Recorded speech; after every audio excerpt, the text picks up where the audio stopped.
Okay, and then you scrape this off. Yeah, this just has like kokos and stuff in it. So, Okay. just so you see yeah. how the bees build the propolis like that? Yeah. They use that to trap the hive beetles and the wax moth and stuff, and to contain it so that it doesn't enter in the hive. Okay. So I don't always remove it, only when I see there is a disease or something on it, like so like wax moth larva or something like that. But usually I just leave it on top. Some beekeepers do it differently. That's how I do it. I just feel they've worked so hard to make their jail, and then you come and take it all away. So yeah. All right. So they are working in the super a little bit. Let's see what they're busy doing. Oh, this phone's on. Slightly propellized. There we go. You can see they're busy festooning. That's a sign that they're busy building. Okay. So that's very nice. So that's good to keep. That's good to see, yeah.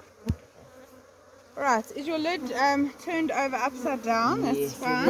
Okay, that's fine. No, leave it close by so you can put the super on top of there.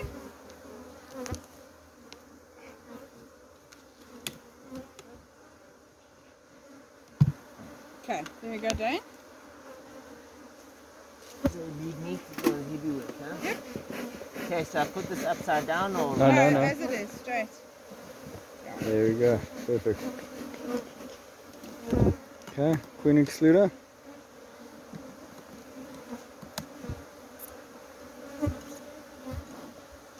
So would you say? Put it on top of the super. Put it on top of the super. Would you say leave this queen excluder on also, or? Yeah, it looks like it's working. Okay, so these bees have got, even if you just have a look here on top, you can see quite a lot of honey being stored in the brood chamber. What happens is if there's a lot of honey in the brood chamber, they don't tend to move up into the super to store honey because their cupboards are full. The roof of a bee's hive is the honey. Yeah. So as soon as there's honey there, they're not going to go further than their roof. They don't know and believe that there's more space. Okay, so we're going to try and, I just want to see where we can pull out a frame easily without damaging any honey. And this is going to be the best spot. Don't really like that half tool, and that one either, it's going to break the comb. Okay. So I prefer to use this maybe one. grab us that lid from the other brood box. We're going to need to take this out to see these frames also. What's it? Equipment. Must I get my knife? Where is it? No, it's fine. I just want to show you here. You see, what happens is when the frame is heavy with honey, the nails pull out as you're lifting the frame. So that's why the equipment that we use, we make sure that it's got either a screw holding it in, or that it actually has it's got a dowel rod that goes into the bottom, so that when you're trying to lift the frame out, you don't end up with half the frame breaking off as you're trying. So in general, this is not the kind of frame that you would use? No, these are not the ones that I use because of this exact reason. Okay, so shake those off. You can see quite a bit of drone brood. Yeah. Okay, so this we're going to remove from the hive. Use your hive tool to cut into the comb, and also the lines where the wires go, otherwise you end up breaking the wires, which you don't want to do. I normally do this off of the hive so that you don't leak anything into the hive as you're doing it, and then it comes away quite easily. And then food for the birds. Right, so Dane, what's that? Food for the birds. Okay, take that on the lid, just onto the lid.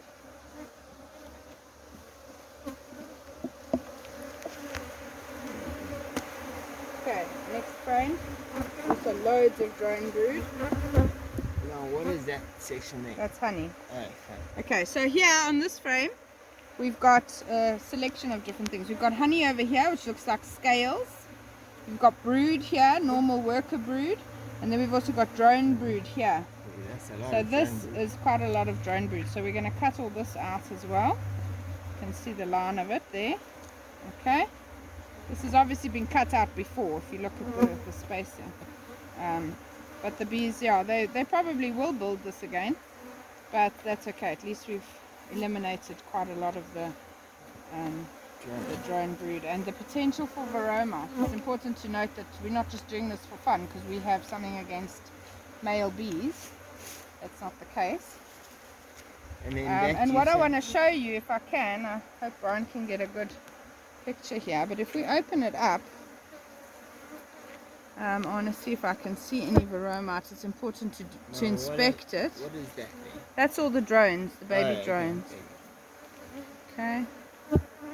There you can see over there, that black spot there, that's a...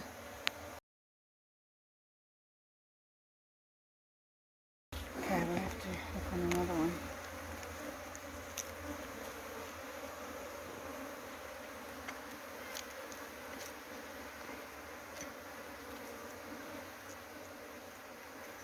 And we have a knife with me for this job. Okay.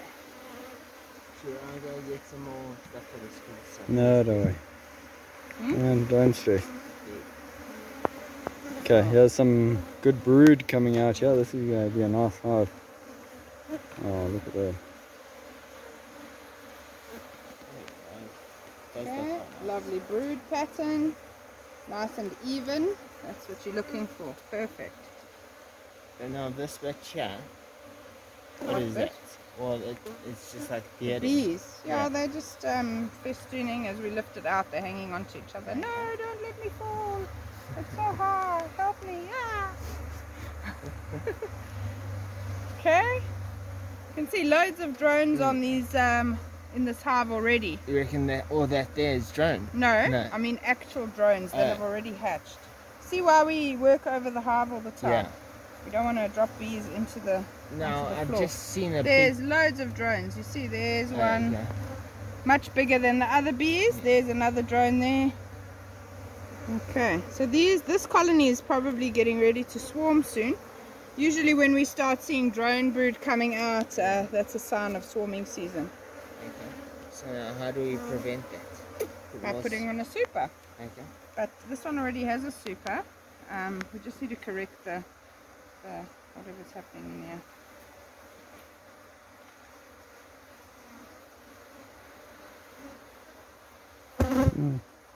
Another frame with loads of brood. Yeah. And there's actually quite a lot of pollen in amongst this. No, There's comb on the bottom. Yeah, There's a comb bit on the of bottom comb, also. bird comb at the bottom. Knock them off there. So now you don't use that bird comb for anything? You can. else? You can pick it up and use it. What is that going to hurt that chappy? He's dead. Oh, okay. Now, with all the bees gathering at the corner there, would that not be a sign of a queen there? Not around that area? necessarily, no. Okay. Okay. Can I grab this micro quickly? Yeah, we need to get some more stuff. Yeah, I think so. Thanks, Dan.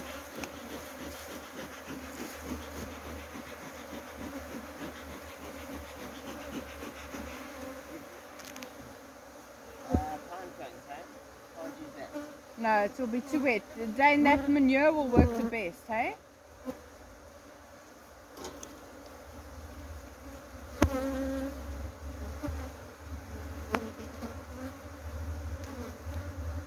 It's a nice form, man. Very nice.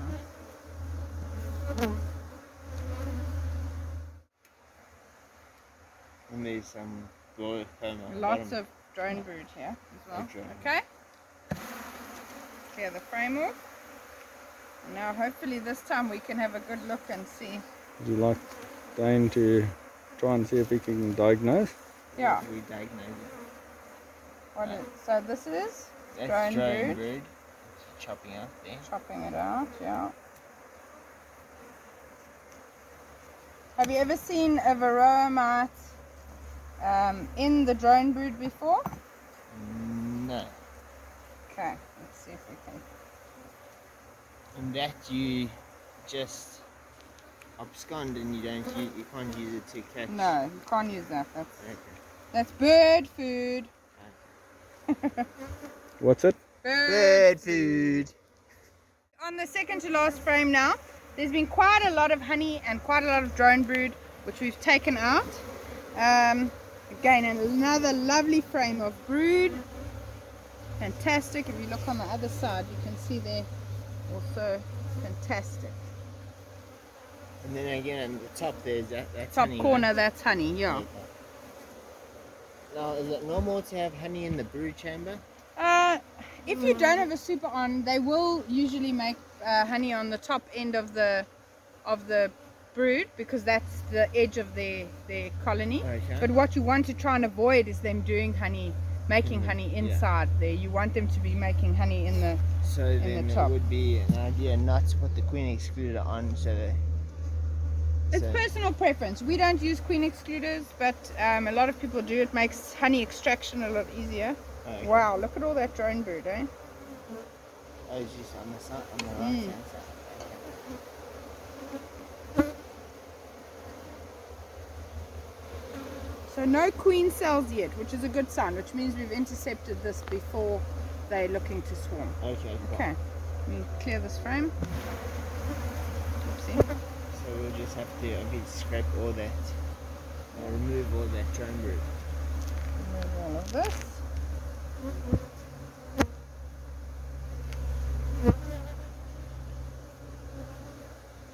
Now, why has this hive got so much drone brood in it? It's very strong. So as soon as they're strong and there's a flow happening, so there's an abundance of food available, they start to prepare for swarming. And for swarming, their queens need a drone to mate with. So that's basically what happens, is they start producing drones so that their queens there'll be queens to mate.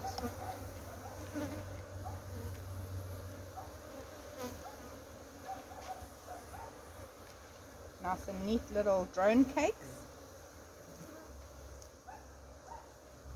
Oh, gross. So now what do you do with that drone brood? Bird food! Do you do with the drone cakes? Bird food!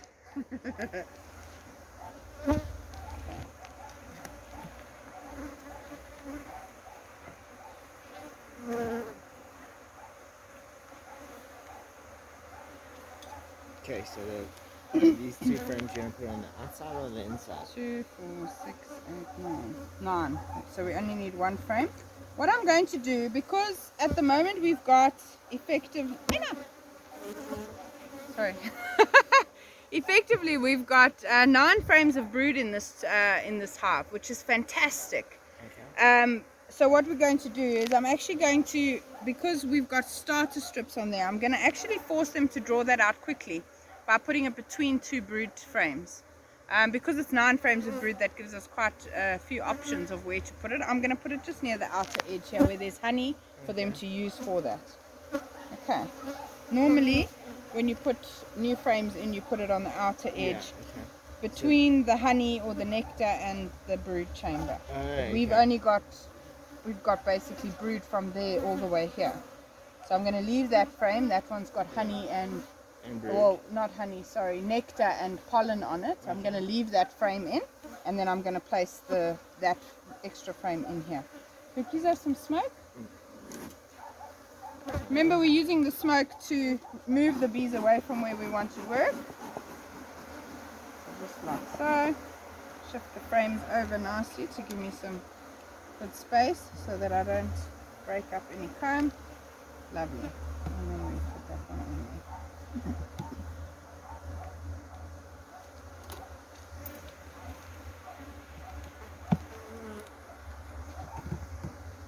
Okay, make sure that you move the frames a little bit away from each side when you're finished.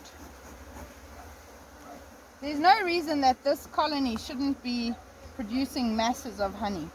So what I'm going to suggest is that we take the queen excluder off, even if it's just for a couple of weeks, to allow them to move up into the super. And once they do that, we can put the queen excluder on again. But I just feel that they're not moving up, and the only reason that I can think, other than there being too much honey, which we've eliminated now, is that queen excluder is keeping them from moving up. So let's remove it and see how they react to that. Can you consider putting on a second queen excluder, or is it a second super? You could, but I would say you first want to have them building in that super. Once we've got them building in that super, we can always under super again in 2 weeks' time. So in 2 weeks, I'll recommend that Dane comes back, checks, and as soon as they start drawing comb out on that top super and start filling nectar into that, then we can start looking at under supering. You know, you always under super. So Yes. You put a new super underneath the top. Yeah. That's right. So Okay. what you're looking for. Will you put the super on, please, Dane?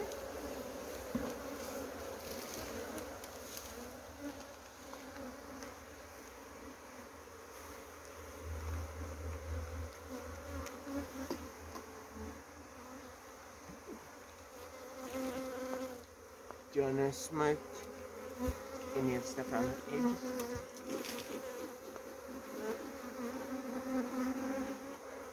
Okay. Go.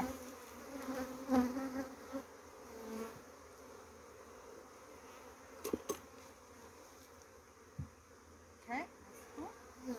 Command. Right, and then lid on.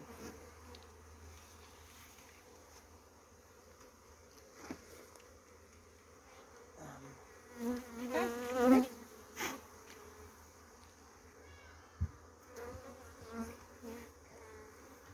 Okay, good stuff. Okay, so All done. On to the next one. this. What you gotta do with that tomorrow, Dane? Have some toast and honey Yippee! with a bit of coffee. Good.